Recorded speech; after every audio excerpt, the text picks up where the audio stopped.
Alright guys, so here is to another video on the channel. This one's gonna obviously be a bit different.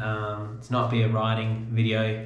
I'm just gonna explain to everyone exactly what happened. If you do follow me on social media, you would have seen I was in hospital a few days ago, and yeah, that was a very scary time. Didn't know exactly what was going on, what would be the next step, and yeah, it was just a lot of unanswered questions at the time, exactly of what was actually happening to me, and hopefully I was going to come out of it in a really positive way.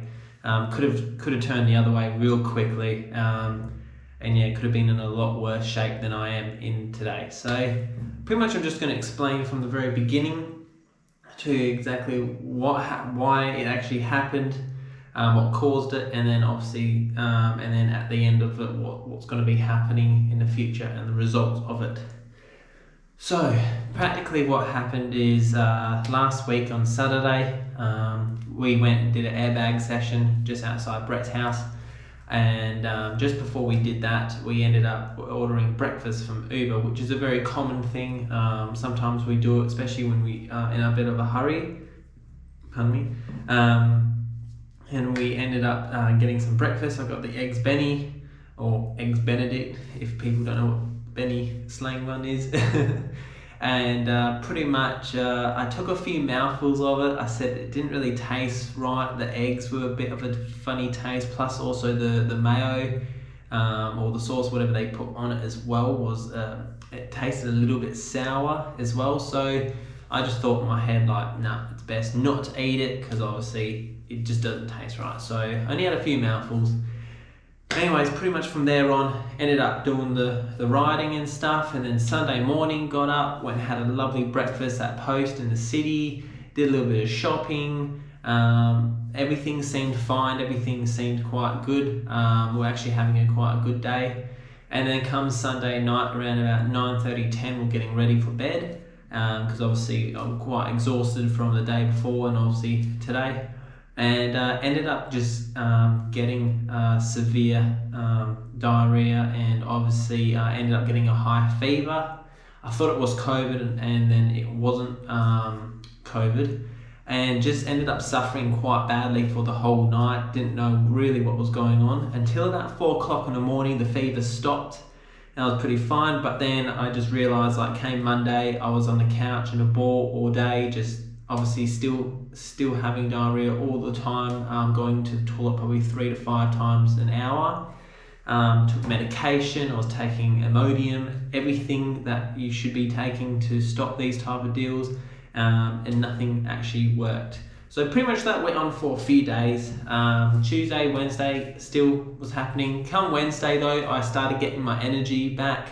Felt a bit more lighter on my feet, you know, my tummy was a little bit more settling down. And I thought, good, hopefully I'm passing, because I can definitely tell it was definitely food poisoning, but it was really bad. Anyways, come Wednesday night around about probably 10:30, 11, decided, oh, let's go to bed as usual. But I took a call from the doctors and told them what happened. They prescribed me antibiotics, which already took one tablet off, and then obviously at 1 o'clock in the morning then I had to take the next one.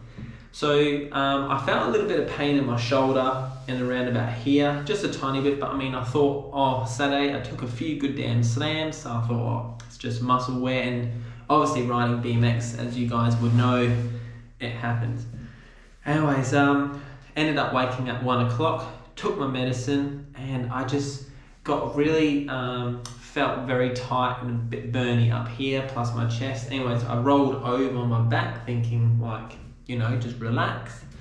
And all of a sudden the pain went from here all the way down here, across my shoulder, down both arms, and then it went over my head, over my ears, and then down like this into my jaw.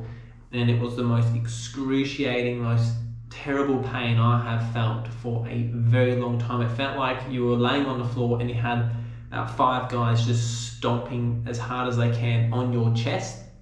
And then inside your chest was like millions of hot pins and needles just burning your chest, and then obviously it was going down my arms, and my arms then were really numb and quite sore. So I had all this going on, and then my head here, my jaw was so tight and so sore, and it felt like someone was doing this and pushing in as hard as they can, and it was horrible. And I hope no one, even my enemies, no one ever gets this, because this was extremely painful, and I just didn't know what was happening. I got up, and this was literally 5 minutes after I took my medication, and I said to my wife, Jill, please, you got to take me to the hospital, because like, this is bad. This is really, really bad. I'm not feeling good, and I really need to get, to the hospital. Luckily, we live about 6 minutes away from the main hospital, so it was really good distance-wise, so we were able to get there quite quickly. So pretty much from there, we got into the hospital, and straight away they did multiple tests on my body. I did CT scans, they did X-rays on my lungs and heart. They did an ultrasound on my heart, blood tests, the works. They tried to say it could be a blood clot, but blood clots don't run in my family on both sides.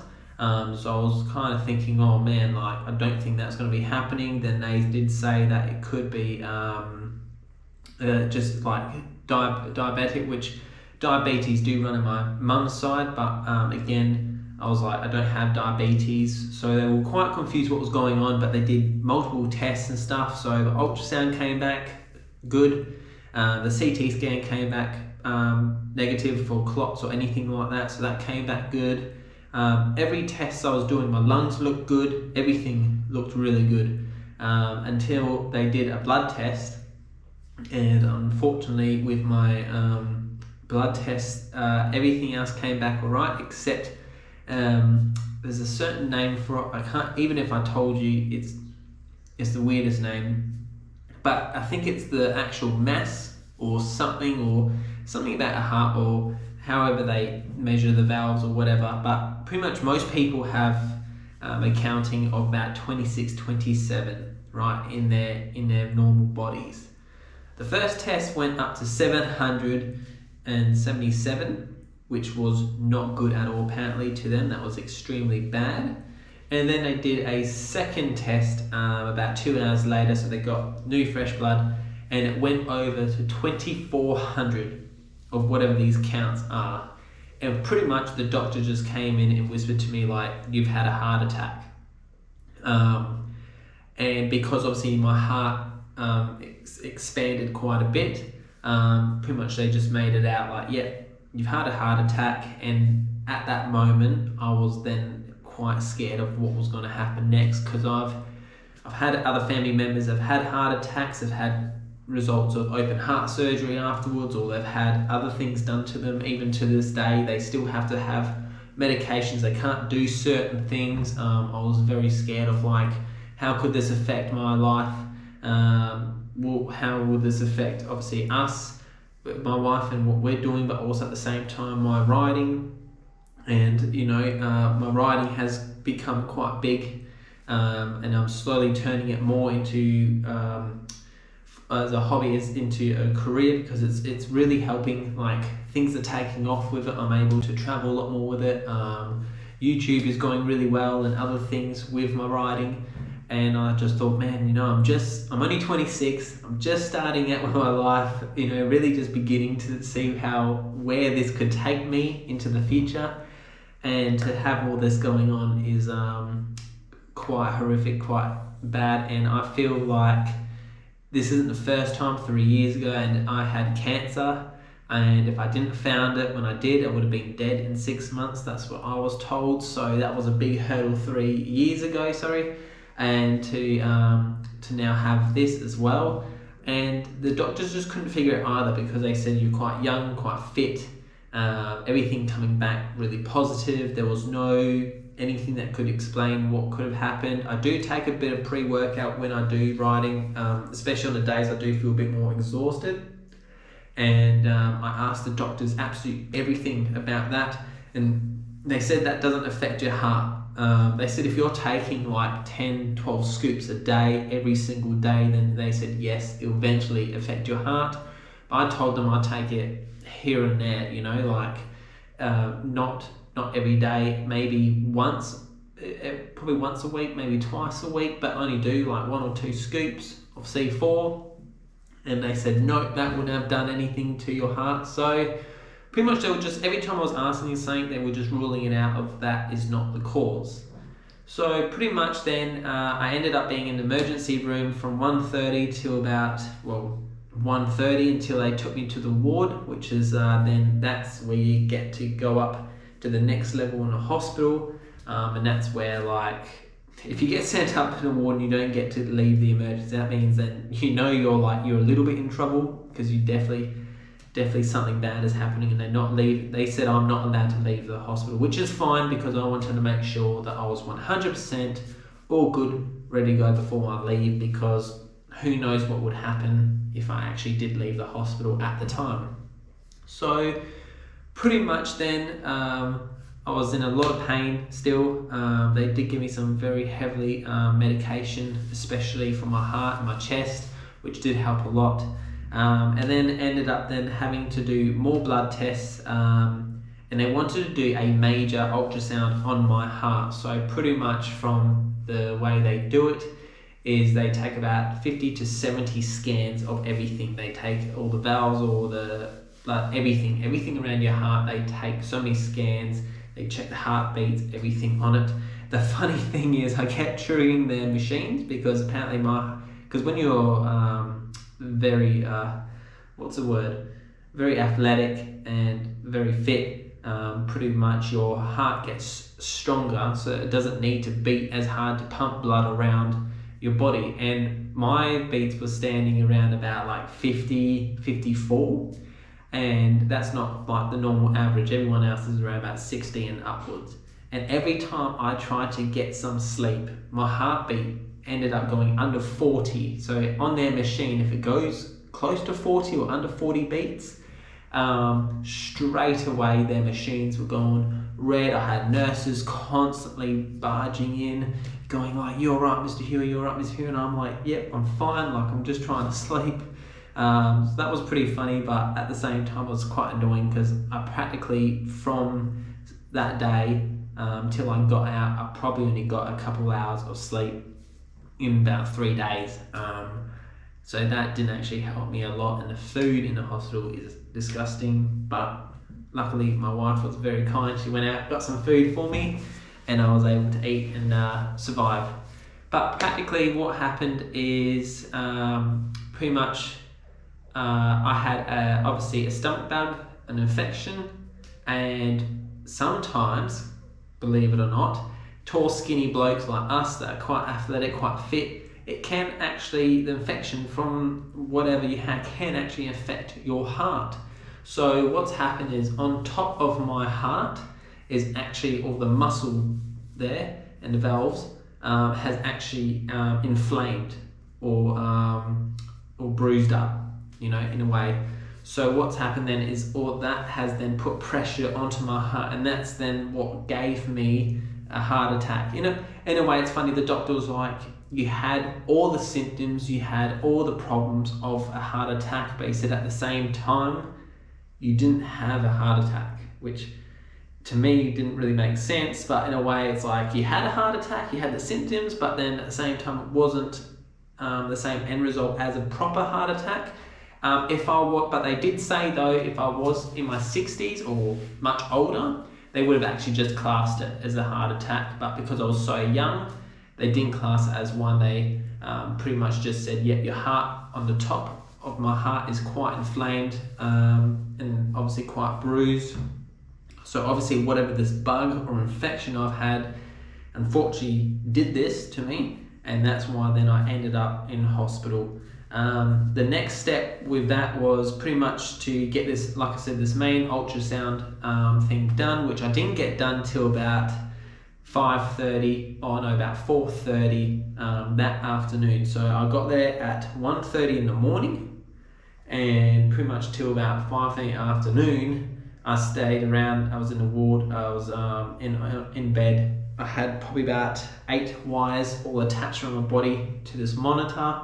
That was quite annoying, especially just to go to the toilet, sleep, anything like that. Like if the clip accidentally pulls out, that alerted the nurses again, and they will come and barge and going like, "You're all right," which is good to know. But then at the same time, trying to sleep or just get some rest, it didn't really help me.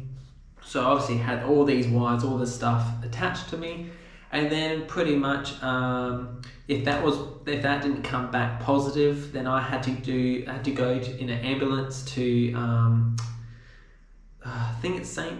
John's Hospital in the city, if I'm pretty sure the hospital in the city, to do a different type of test for my heart, and then from there get back in the ambulance and go back to Armidale Hospital and pretty much wait for the results to come back from there until I was allowed to discharge. And when they said that, I was a little bit worried, because staying in the hospital, it is very tough, especially just for me, because like I said, every time I almost got to sleep, my heart rate would come down a lot.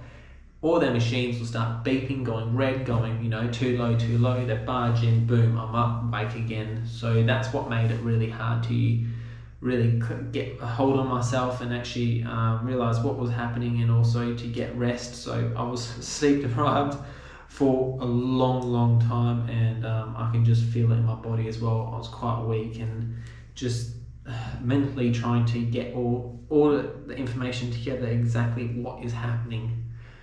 So good news though is it came back positive, the first test. As I said, it's inflamed on top. I asked what's the go, like can I go back to work, can I ride as hard as I normally do and as big as I do. They said yes, you can still do all that as normal, and pretty much just continue on with your life as normal. I am on heart medication now for the next 3 months. And then after the 3 months, I have to go back to my GP and then to the ultrasound place to get a re-checkup, more blood tests, just to see how everything's going. So I'm hoping it'll be nice and positive. I feel much better today. I've actually, in the last week, actually had my first proper sleep last night, because obviously I'm still dealing with this stomach bug. So instead of getting up 6-7 times a night to go to the toilet, last night I only had to do 1 or 2 times. So I was able to actually get a lot more sleep in than I normally do, and feeling a lot better, feeling a lot more positive about things. Again, I guess it's just another hurdle, in life. You can let this slow you down, or you can get back up and move forward and get to that next level of what you need to do and what you need to get done.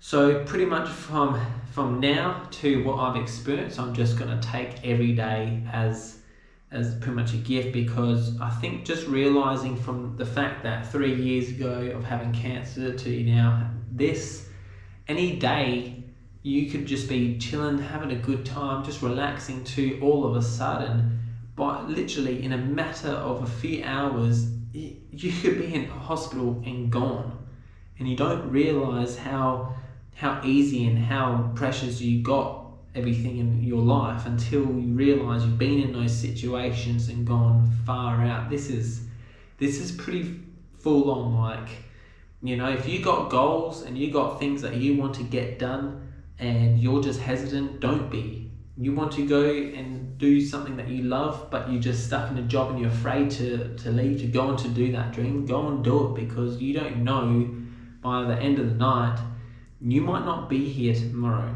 or you might end up in a condition where, like, I could have had this heart attack and it could have done other things, could have, people have been in a wheelchair from it. People have had really bad heart problems afterwards, to the point where it's made them so weak and made them not be able to do anything in their lives. So to have this happen to me, and how I've been able to get out of it and in a positive way, has really opened my eyes to view things like, you want something and you want to go for it and experience it, then do it, because tomorrow could be all gone. You could be gone from this place. And I think that's really made it quite real to me, especially dealing now to life-threatening situations. And look, I'm not saying one's worse. People have it way worse than me. I'm very, very fortunate and very lucky that the two things that could have ended my life, I've actually come out of it better and stronger, especially with my mindset and things happening. And it just shows that little petty things in life, or in the BMX scene here and stuff like that, it's just pathetic.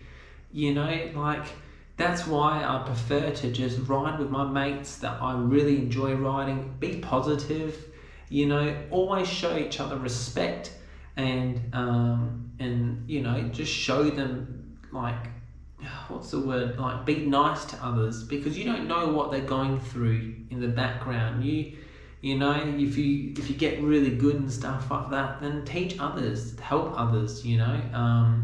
Don't think because all of a sudden you can do multiple things that a lot of people around you can't do, you can just start being quite nasty and up yourself.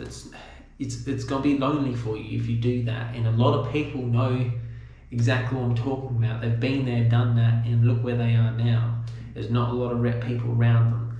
So, you know, that's why I try and stick to myself in a small group, because the group that I'm with now, everyone is so positive. We build each other up, and we learn from each other. And it doesn't matter if you learned a basic foot jam to a basket to your first 180 out of fly out.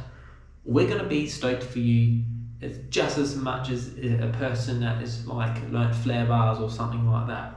You're going to get the same praise. You're going to get the same benefits, the same upbuilding, and all we want to do is see you get bigger and better.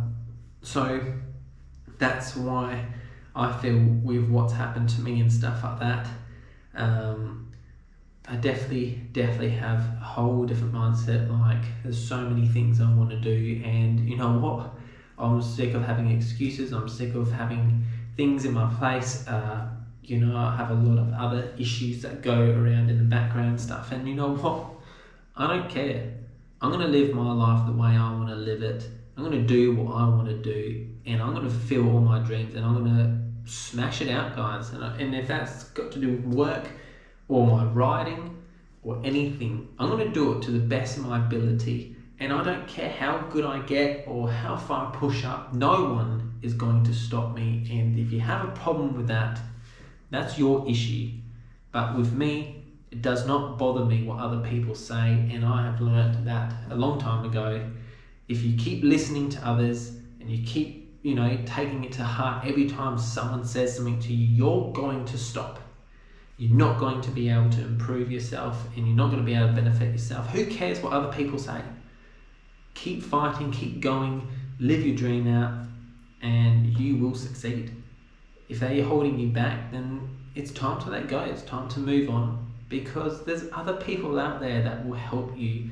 And like I said, I'm so thankful and so generous with the friends that I've got now, and obviously all of you guys as well that gave me messages. And when I was in hospital, it really does mean a lot to me. It just showed like that, you know, you guys are out there caring, you are watching, you are seeing what's happening, and to have that much feedback and that much, you know, lovely messages, it was really nice. And that what just kept me going, guys, in the hospital. Like, I was like, this isn't going to beat me. I'm going to move forward from this, and I'm actually going to go big and better than I was before. So it really did help me a lot, and I'm really, really thankful, guys. I really am. So I appreciate that from everyone. But yeah, pretty much that's what's happened. And practically the next step now is obviously just to keep riding, get back healthier, eat healthier, keep riding as usual, keep sending, keep going bigger and better. And yeah, I'm really looking forward to see what the future holds. So again, guys, I really appreciate you helping me and backing me up. And if you want to put a comment on or whatever, just to have your thoughts or whatever, but yeah, just make sure to be doing it for yourself. Make yourself happy first, because if you do that, then you'll make others happy. And if there's people bullying you and people making you unnecessary hurt for no reason, because you're doing something that you love and you're smashing it and you're progressing in your way and other people getting hurt about it, who cares? You keep going. You let no one tell you no. Alright? So anyways guys, I really appreciate you watching this to the end, and again, I'm excited to see what's happening. I'm going to get bigger, I'm going to get better, and we're both going to move on and progress, and I'm excited to see what the future holds. So again guys, thank you for watching this, and we'll catch you in the next one.